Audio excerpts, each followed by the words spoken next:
Bonjour à tous. Histoire. Classe de 4e, thème 2. Les bouleversements sociopolitiques et économiques en Afrique et en Europe du XVIIe au XIXe siècle. Ce contenu vous est proposé par le groupe EduWeb.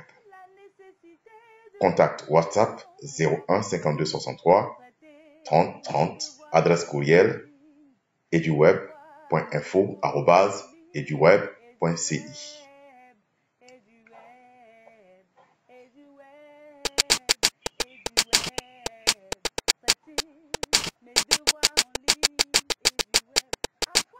Leçon 1. La traite négrière dans l'histoire de l'humanité. Nous allons commencer cette leçon par une vidéo situation d'une dizaine de minutes pour planter le décor.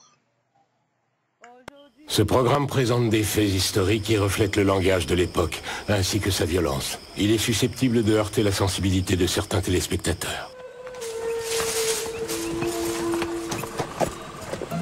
D'abord, tu dois entendre ton nom.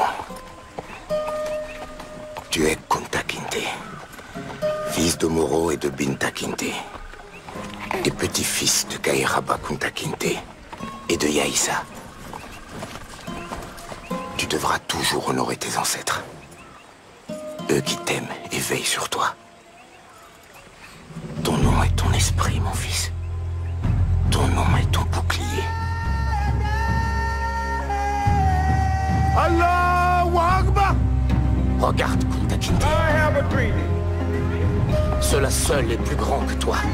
My poor little children one day live in a nation where they will not be judged by the color of their skin, but by the content of their character. I have a dream today.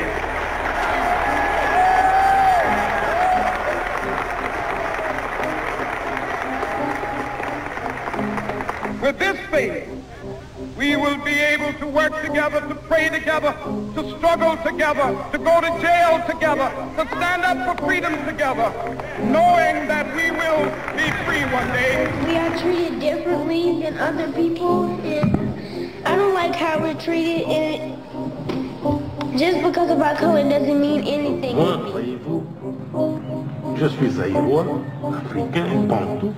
Comment voulez-vous que je puisse porter un nom juif, moi qui ne suis pas juif? Et pourquoi moi?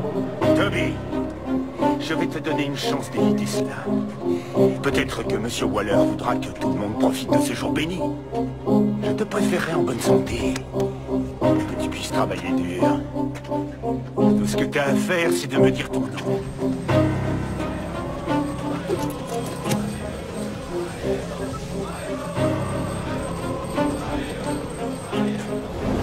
Je suis Kunta Kinte. Regarde, on est là. Tu t'appelles Toby, alors dis-moi ton nom. On doit donner des prénoms dans ce qu'on appelle le calendrier, c'est-à-dire les saints chrétiens. I'm just proud black, so that's it. Je suis Kunta Kinte. Ce n'est pas ton nom. C'est Toby. Alors tu t'appelles comment? Kunta Kinte.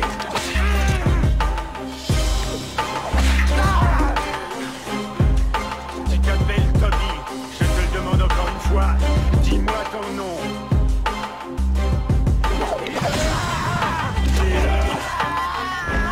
Toby.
moi. Non, Binta. Je ne vois pas. Je l'ai cherché partout. Il n'est jamais revenu.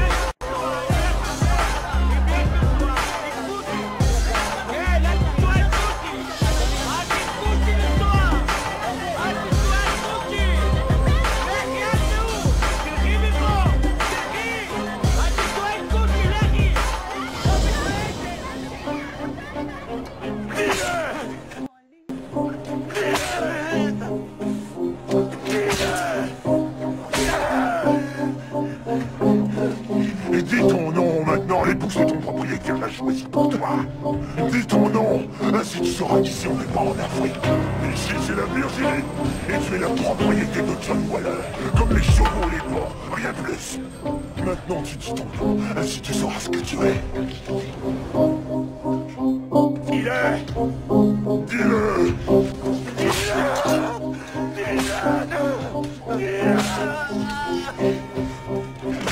Son nom, mais dis-le seulement.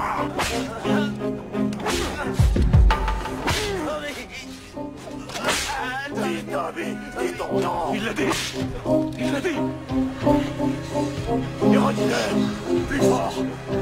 C'est quoi ton nom? Ton nom.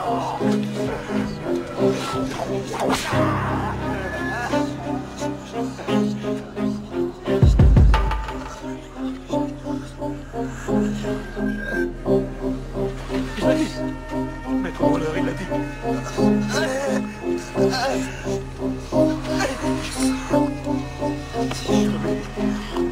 Et que normalement, chez moi, en tout cas depuis une loi de Bonaparte qui a malheureusement été abolie en 1993 par les socialistes, on doit donner des prénoms dans ce qu'on appelle le calendrier, c'est-à-dire les saints chrétiens. Alors, je m'appelle Absette, moi. Et ben, votre mère a eu. Ah bon? Ma mère A eu tort. Elle a eu tort? Ah Vous oui. voudriez qu'elle m'appelle Marie ou Oui. des prénoms qui ne lui inspirent absolument rien? Absolument. Non, mais vous C'est exactement ce que je veux. S'il te plaît. C'est exactement ce Vous que je veux. voudriez donc que je m'appelle comment? Corinne, ça vous irait très bien. Vous trouvez que Corinne, ça serait pas mal? Ça serait parfait. Ce type est incroyable.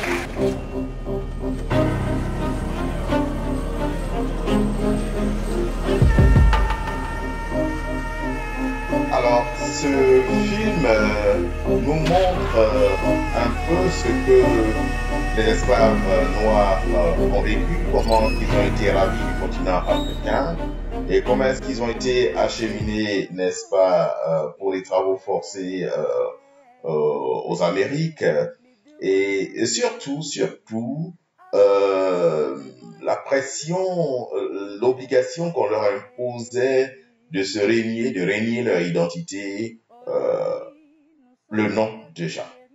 Parce qu'ils ne sont plus en Afrique, ils sont en Virginie, aux Amériques, donc ils doivent épouser les noms, n'est-ce pas, des colons. Et cela perdure toujours puisque à la fin, nous voyons un politicien d'actualité qui revendique toujours que voilà, nous puissions adopter les noms de leur culture.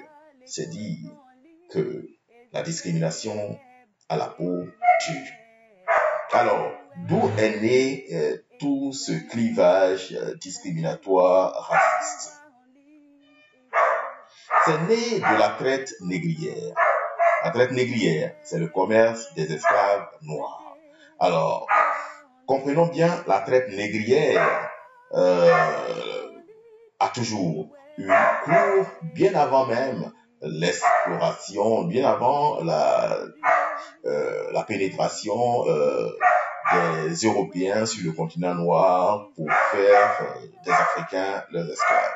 La traite négrière, qui est le commerce des esclaves noirs, a toujours eu cours entre noirs eux-mêmes, parce que les kangas existent, les kangas qui veut dire esclaves existent entre noirs, et il y a bien eu une traite négrière menée par les arabo-berbères.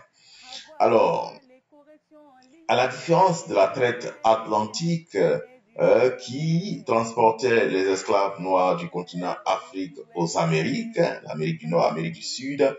Donc la traite atlantique est un commerce une traite négrière plus particulière qu'est le commerce des Noirs transportés sur l'océan Atlantique de l'Afrique aux Amériques.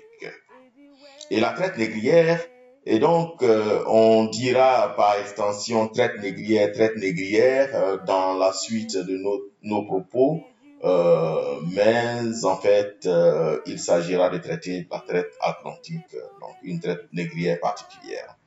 Mais on va tous s'entendre, on va l'appeler traite négrière. Alors, donc la traite négrière a commencé au XVIe siècle et a pris fin au XIXe siècle.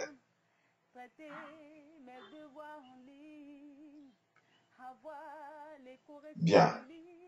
Donc, on va aborder ici les causes de la traite négrière. Causes et organisations. Alors, la traite négrière a été traite transatlantique, que j'entends, a été vraiment suscitée à cause de la découverte du continent américain par Christopher Columbus, selon ce qu'il nous est donné de retenir pour l'histoire. Et donc, ce continent qui a été découvert devrait être mis en valeur, voilà, cultivé, exploité et en tirer des ressources à valoriser. Et donc, bâtir le continent américain, voilà. Parce que découvert avec ces autochtones qui vivaient, n'est-ce pas, de façon rustique, traditionnelle, sous des huttes, les Amérindiens. Donc, il faudra mettre en valeur, développer les cultures de rente, etc., etc. Et donc, pour cela, il fallait donc des bras valides, une main-d'œuvre solide. Et c'est en cela que les Européens ont vu que les esclaves noirs étaient bien indiqués à propos. Alors, donc, comment se déroulait comment s'organisait cette traite négrière? Alors, du continent européen, ils venaient en Afrique avec des armes à feu, du parfum, des liqueurs, des miroirs, et avec ces objets, ils troquaient des esclaves noirs, des vies humaines, ils troquaient des esclaves noirs en Afrique, n'est-ce pas, qu'ils acheminaient en Europe cultiver canne à sucre, café et rhum, et donc tout ceci est, n'est-ce pas, transporté en Europe. Et donc le cycle continue de l'Europe en Afrique avec des pacotilles pour acheter des esclaves. Ces esclaves qui sont acheminés en Europe, cultivés canne à sucre, café, rhum, sous le coup des fouets et autres privations et maltraitances. Et toute cette culture est transportée en Europe. C'est ce qu'on appelle la traite de commerce triangulaire. Effectivement, nous voyons que ça forme un triangle. Merci, chers amis, pour cette première partie. Vous pourrez faire vos exercices d'application sur votre site d'apprentissage scolaire préféré et du web au lien indiqué suivant. Voyons à présent les conséquences de la traite négrière. D'abord en Afrique. Il y a eu le dépeuplement avec 50 millions d'Africains déportés sur 3 ou 4 siècles. Alors, il y a la perte de bras valides, puisque c'était des personnes solides, vigoureuses, solides qu'on triait et qu'on acheminait, n'est-ce pas, de force sur le continent américain. Et donc, du coup, cette perte de bras valides va affaiblir l'économie africaine et provoquer la disparition et la ruine de certains États africains. Il y a aussi le développement de l'insécurité qui entraîne donc forcément des migrations vers des pays construits par l'énergie humaine de nos ancêtres. Donc, certaines personnes candidates à la migration revendiquent cela comme légitime, puisque cela a été construit par la sueur, le sang, n'est-ce pas, de nos ancêtres. La menace de disparition des cultures africaines, effectivement, avec l'acculturation occidentale, beaucoup de cultures africaines ont disparu, puisque les religions aussi sont venues avec la colonisation. Donc, les religions qui font mettre une croix sur les cultures africaines et pour la promotion de la culture religieuse occidentale. Donc, menace de disparition des cultures africaines. Apport de nouvelles cultures agricoles en Afrique, telles que le manioc, le maïs, le tabac, etc. Conséquence pour l'Europe, c'est tout bénef, l'enrichissement de l'Europe, développement de villes portuaires telles que Bordeaux, Nantes, Amsterdam et Liverpool, etc. Pour ne citer que celles-là, les villes portuaires, et le développement de l'industrie qui va, vous verrez plus tard, n'est-ce pas, créer le boom, n'est-ce pas, de la révolution dite industrielle. Donc, le développement de l'industrie. Alors, en Amérique, le travail des Noirs a propulsé l'économie américaine et favorisé donc le brassage culturel. Et donc, tous ces peuples, toute cette mosaïque de peuples qui se rencontraient en Amérique ont transporté leur culture, par exemple la culture du vaudou au Bénin et dans d'autres contrées, au Nigeria, qui se transporte, n'est-ce pas, en Haïti, au Brésil et autres. Voilà, on y voit le vaudou. Le créole, n'est-ce pas, toutes ces cultures, toutes ces différentes langues qui se rencontrent, n'est-ce pas, aux Amériques, pour s'entendre avec ce brassage, avec ce mélange, pour communiquer entre eux esclaves à l'abri des oreilles, n'est-ce pas, des maîtres, on dû créer, n'est-ce pas, une langue commune. Ces jargons se sont mués en langue normée, le créole, n'est-ce pas. Et le brassage culturel va donner donc le jazz, le blues, etc. Donc cette richesse. Alors l'Amérique comme l'Europe ont pleinement bénéficié, n'est-ce pas, de la traite négrière, et le grand perdant, toujours, c'est l'Afrique. Chers amis, après ces conséquences, vous pouvez faire des exercices d'application, n'est-ce pas, sur vos sites d'apprentissage scolaire préférés, au lien indiqué, eduweb.cp. Alors, en troisième partie, la lutte contre la traite négrière pour y mettre fin et les actions pour le respect de la dignité humaine. Cette lutte débute donc au XVIIIe siècle avec des hommes politiques tels que Granville Sharp en 1787, Victor Schœlcher qui en 1807 interdit la traite des Noirs en Angleterre et Wilberforce en France qui en 1848 abolit la traite négrière en France. Mais il n'y a pas que les hommes politiques, il y a aussi des intellectuels philosophes qui, n'est-ce pas, par leur lumière intellectuelle, Montesquieu, Jean-Jacques Rousseau et Voltaire amènent à prendre conscience, à prendre position, qui prennent position dans leurs ouvrages pour modifier la politique, n'est-ce pas, de l'époque vis-à-vis de la peau noire. Il y a aussi les religieux, n'est-ce pas, qui, voilà, jouent tablant sur la fibre morale, vont militer pour l'abolition de la traite négrière. Oui, toutes ces contributions visent donc à sensibiliser le grand public afin de mettre fin à la traite négrière. Politiques, philosophes, religieux mis ensemble.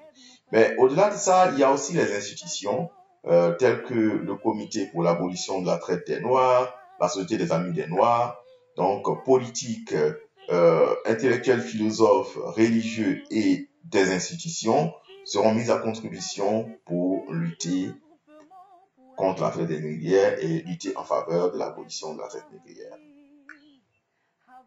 Alors, toutes ces luttes ont abouti à l'abolition en différents lieux, en différentes dates. En Angleterre, en 1807, en France, en 1848, en Amérique du Nord, en 1865, en Amérique du Sud, au Brésil, en 1888, au Cuba, en 1892. Voici ces différentes dates à retenir pour l'abolition de la traite négrière. Alors, après abolition, n'est-ce pas, des normes ont été mises en place, n'est-ce pas, pour le respect de la dignité humaine. Et donc, il s'agit donc de contribuer et sensibiliser les populations sur les pratiques actuelles semblables à la traite des Noirs et donc les dénoncer.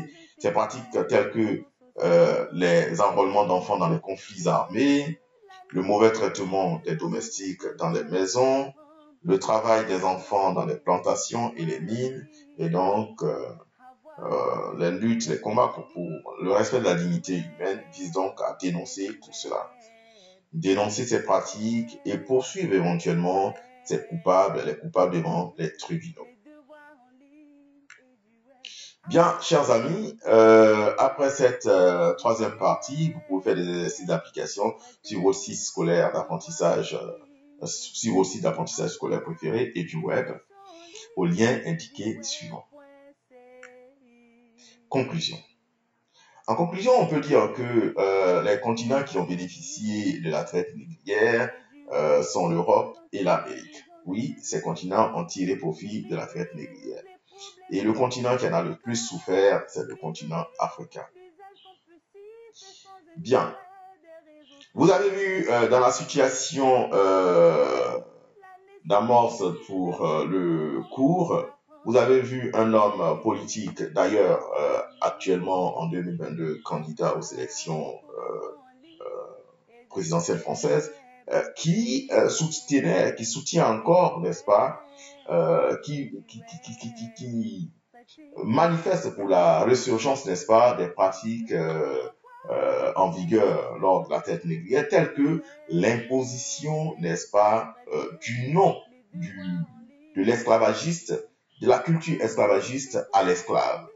Vous avez vu dans le film Racine, Kunta Kinte, à qui on imposait de relier son nom Kunta Kinte et accepter le nom de l'esclavagiste, le nom de son maître, le nom que lui attribue son maître, Toby. Il l'a refusé sous coup de fouet jusqu'à vraiment à bout de souffle à accepter malgré lui. C'est ce que notre candidat aux élections présidentielles françaises fait ressurgir dans des débats où il estime que Mademoiselle Afsata refuse ce nom et qu'elle s'appelle plutôt Corinne, un nom du calendrier gréco-romain qui n'a rien à voir avec la culture africaine. Cette résurgence fait interroger cette dame congolaise que nous allons écouter en guise pour clore, n'est-ce pas, notre cours. Voilà, vous allez écouter. Merci pour cette mélodie qui vise nous aider, nous conduire à prendre conscience de la révalorisation de l'identité africaine. C'est un questionnement qui termine ce cours. Bonne écoute.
Justice, utande wapio na mama.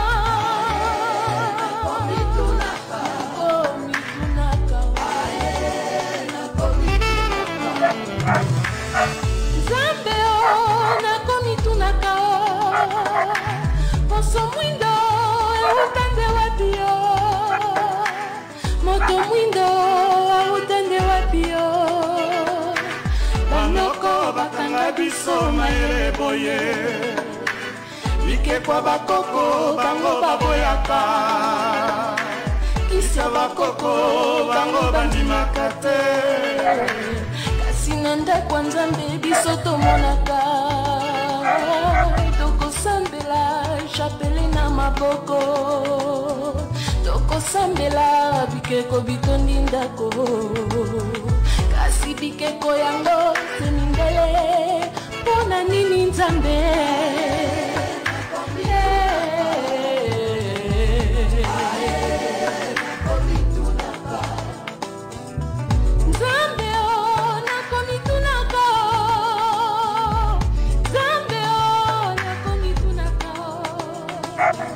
Baprofeta mindele bizotontimaka kasi bato mwindo bango bandimaka te mpona nini Nzambe osala biso boye Afrika miso efungwami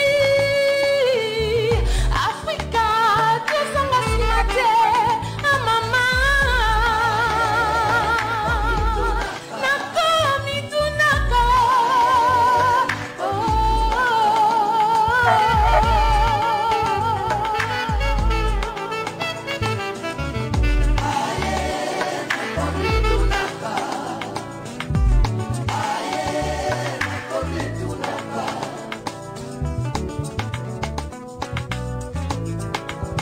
Ma fille, tu sais, une prophétie s'accomplit même après des générations.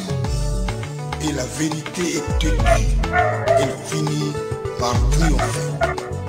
On ne cache pas la lumière.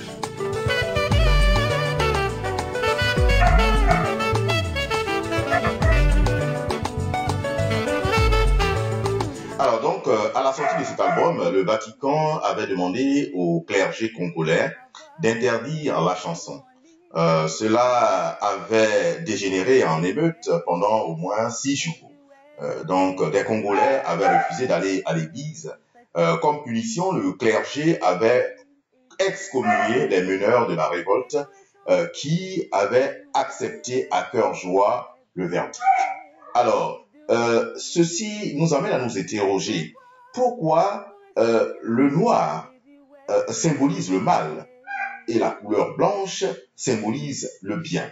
Et de façon même dans des représentations religieuses. La jeune dame dit, lorsque les religions importées arrivaient, les statuettes des rituels traditionnels africaines ont été accusés de démoniaques, ont été taxés de démoniaques, de diaboliques, et dans les églises apportées par les esclavagistes, les colons, existent toujours des statues de saints. Là se pose l'interrogation de notre jeune dame qui chante ce questionnement avec beaucoup de désarroi. Je vous remercie et à bientôt pour d'autres vidéos pédagogiques vous plongeant dans la réalité du vécu quotidien. Au revoir.